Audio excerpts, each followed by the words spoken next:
was the biggest at the time, the biggest corporate governance scandal at the time.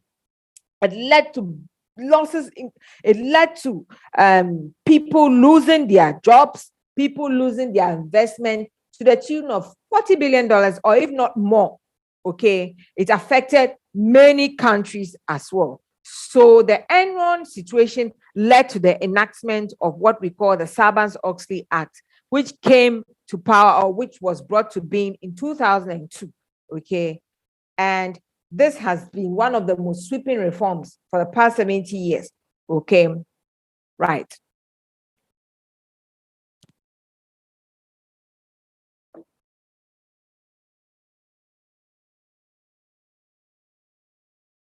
With the Sarbanes-Oxley Act, what it means is that if there's an American company that works in any part of the world, they'll still have to operate, okay, under those acts, okay, under the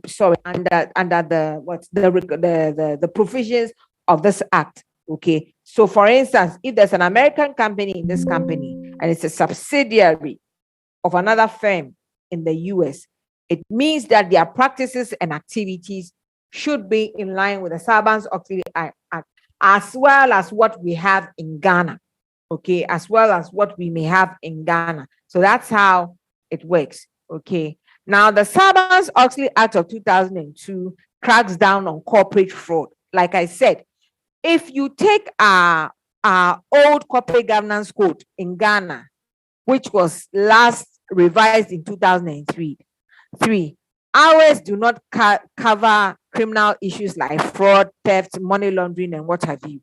But here you see that with the Sarbanes-Oxley Act, it cracks down on fraud. If you are a director and you find yourself in such a situation, you will go to jail.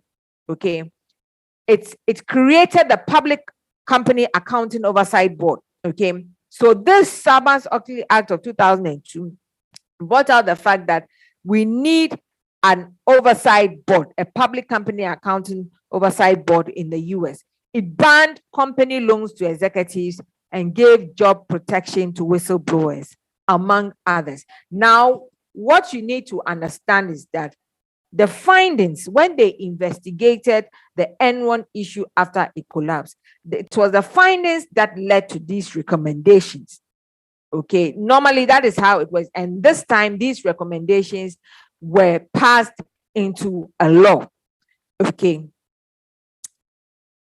The act also ensures that there's independence. The independence on the board is strengthened.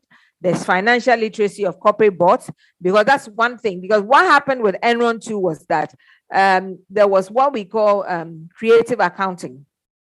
Enron at some time was not doing well, but they connived with their auditors at Anderson, and they deceived their shareholders that they were doing well.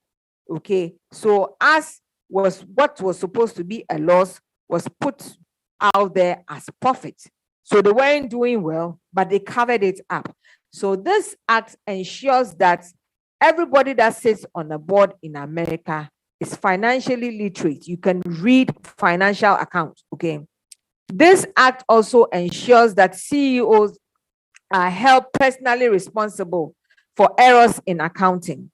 Now, this act was sponsored by two senators, Paul Sarbanes and Michael Oxley, and that is why it's called the Sarbanes-Oxley Act.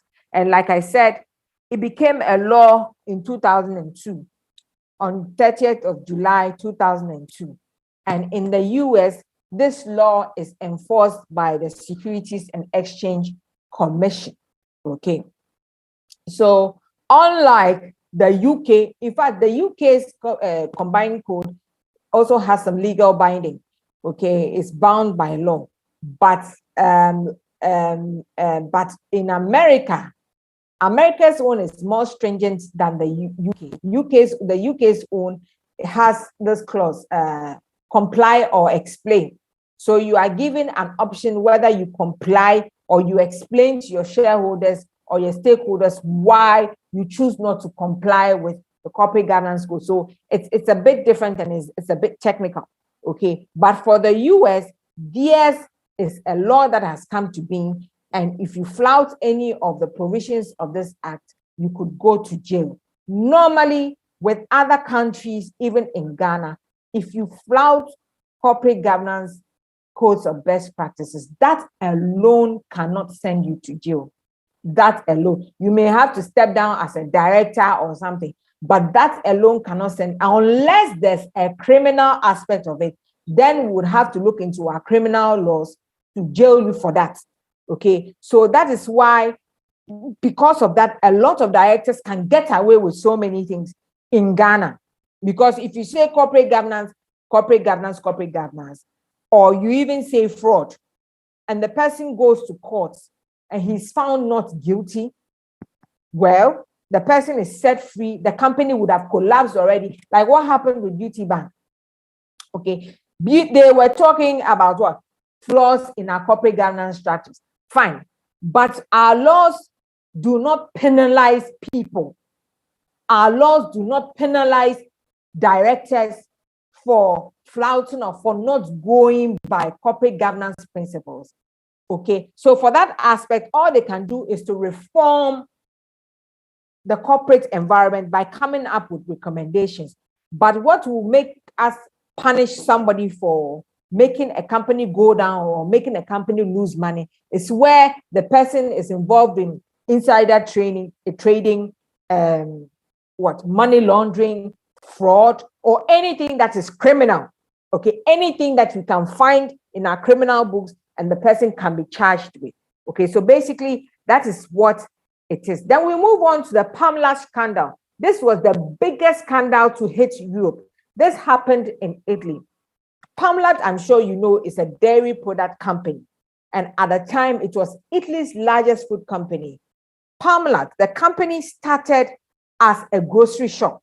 It was owned by a man called Callisto Tanzi. It started as a family business. They had a grocery shop. They dealt mostly in Parma ham. And so he used to distribute it in a town called Parma.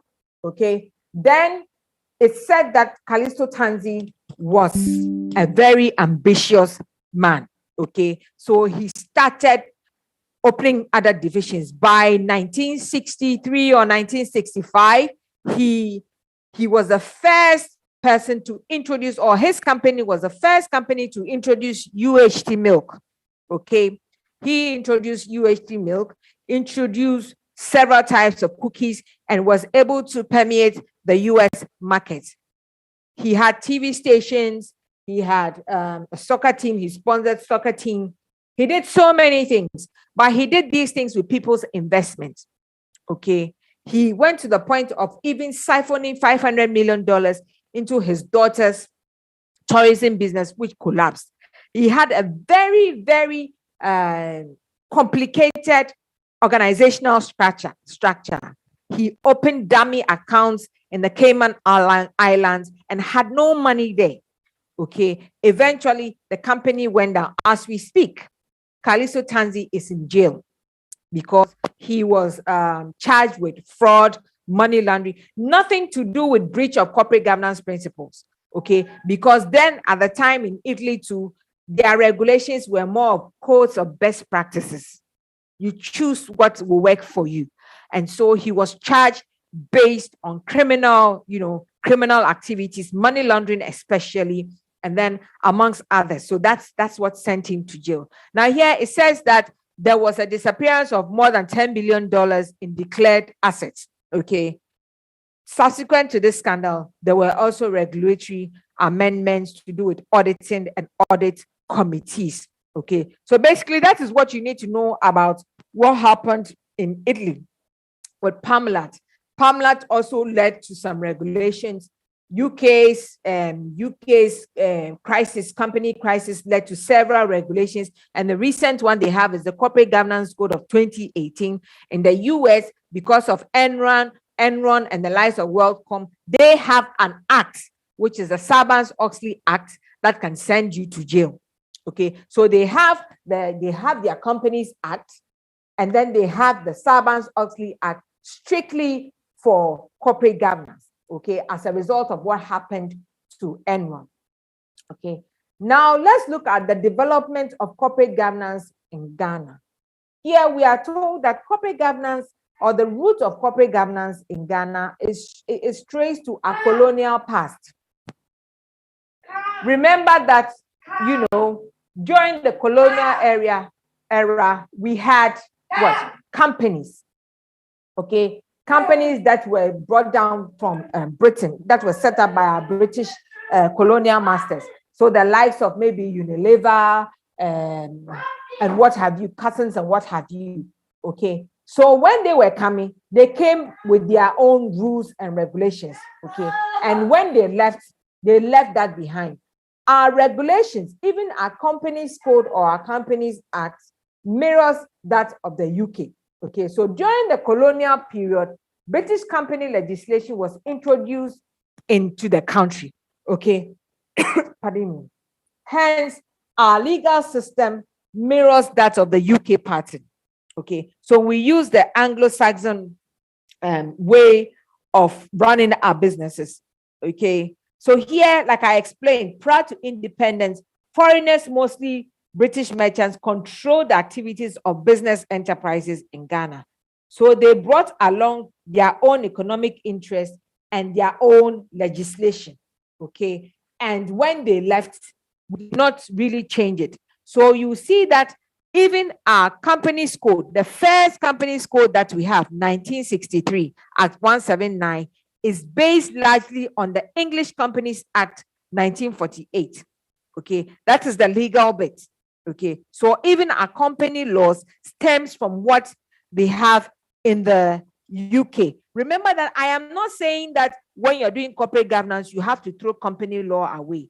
What makes corporate governance work? You need the company laws too. But all I am saying is that corporate governance is different from company law. There are similarities, but they are not the same.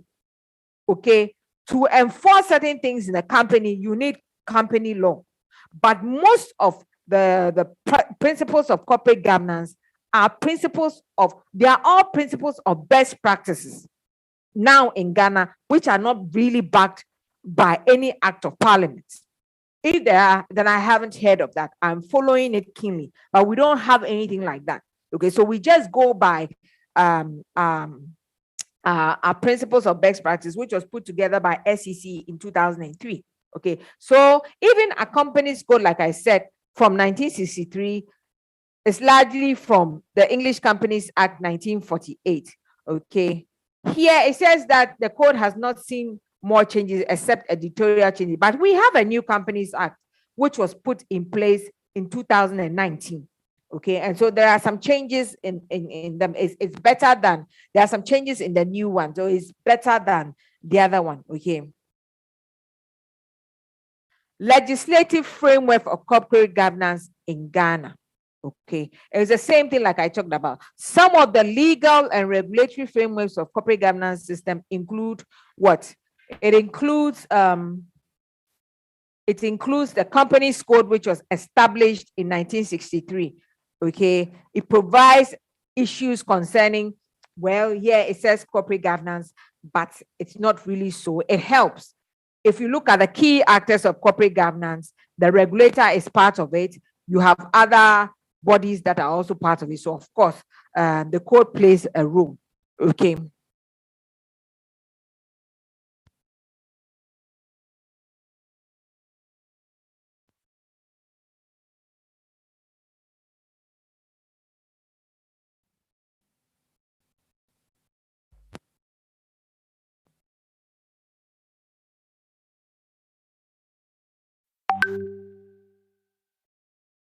Now, another law that we have in Ghana is the Securities Industry Law, which was passed in 1993. And then the Securities Industry Amendment Act of 2000 that created the Securities and Exchange Commission. Here in Ghana currently, we don't have, normally we are supposed to have what we call a Financial Reporting Council or Corporate Governance Council that oversees everything concerning corporate governance. financial reporting councils have oversight responsibility over all companies in Ghana. So under normal circumstances, if we had one in Ghana, I'm told that we are in the process of forming one. If we had one, then they will be in charge of everything that has to do with corporate governance. But in the absence of that, in Ghana, the SEC plays a vital role. So we have the Securities and Exchange Commission that has put together a corporate governance code for us. In other countries like the UK, where they have a financial reporting council, it is the financial reporting council that is in charge of publishing the corporate governance code. Okay, if you go to Japan or any of the Asian countries, or if you go to Australia, their financial reporting council is called the Corporate Governance Council. They are the ones that publish corporate governance code and not the SEC. But here we don't have one, so the SEC does that for us. And they did, the last one they did was in 2003. We also have a Companies Act. So the regulatory systems that we have in place: one is the Companies Code, two, the Securities Industry Law, three, the Securities Industry Amendment Act, and then we have the New Companies Act of 2019. Okay, and these in a way specify requirements for corporate governance. Okay, the SEC is an active regulator. Okay, one. And then the Ghana Stock Exchange also comes out with what? Listing rules. Okay. Now, when it comes to the corporate governance code that was put together by the SEC, some of the factors that they looked at are the rights of shareholders, equitable treatment of shareholders, the role of stakeholders, disclosure and transparency, and the responsibilities of the board. Okay, so factors influencing corporate governance in Ghana. These include internal and external factors. The internal factors are the legal system, government policies, professional regulatory bodies, amongst others. And for the external factors, we have what we call what happens globally: old colonial ties, membership on international accounting standards, direct foreign investments, among others. Okay, so now if you have any question, you can ask me. We have 6 minutes more. You can ask me if you have any question. No.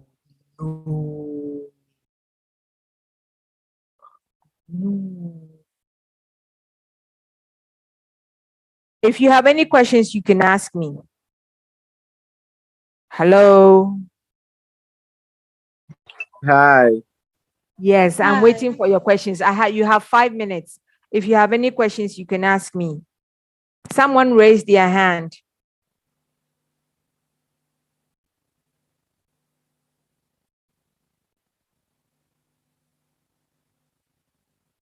No question?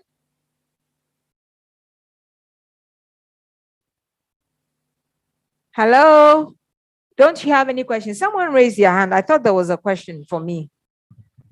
Yes, please. Madam, please, I would like to ask if there's any book for this course. If there's any book for this course. Well, check. I gave the course outline to your course rep, and it has recommendations for the books that you need. Okay, so if you check your course outline, is there. Okay, all the recommendations for the materials that you need is in the course outline. Okay. Yeah, madam, please, the book, if it's free or yeah. Oh, you're not buying it all. These are, you can get it online. One of them is the CIMA corporate governance book. You can just Google it and download it. That's all. You're not supposed to buy it. Okay. Thank you. But if you want a corporate governance, any corporate governance book, you can go to, you can search for it. There's so many corporate governance books around. So you can search for any one that you think is simple for you to read. But in terms of the recommended text that I gave to you, it's something that you can just download. Okay, like the CIMA corporate governance book. Just look for the CIMA corporate governance book, or even ACCA corporate governance text. Any of them. Okay. Any of them. But you can get, there's so many materials online. You don't need to buy a book. There's so many materials online. Is that all? Hello? WhatsApp me. Take my madam. number from.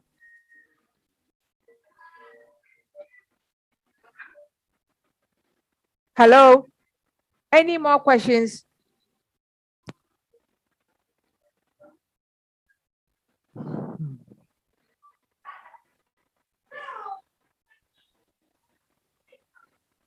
Okay, so this is where we'll end today's class. I'll send the slides to your course rep as I normally do. Have a good evening. Good evening. Thank you, madam. Good evening, madam.